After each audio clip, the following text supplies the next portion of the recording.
Hello guys, and welcome back to Tech Idea. Here we make tutorials on topics that might be helpful to you in one way or the other.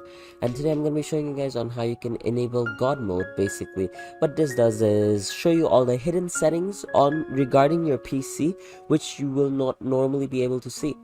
Now, over here, obviously, there's a nickname around that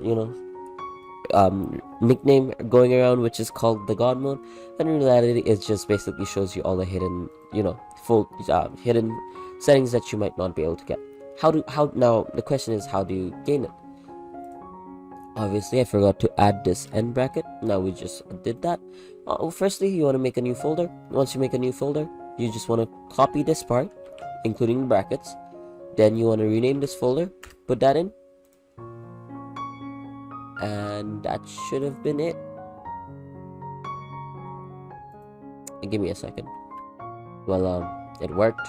So basically, my mistake, you want to copy this entire part including the God mode part, and then you basically want to name it.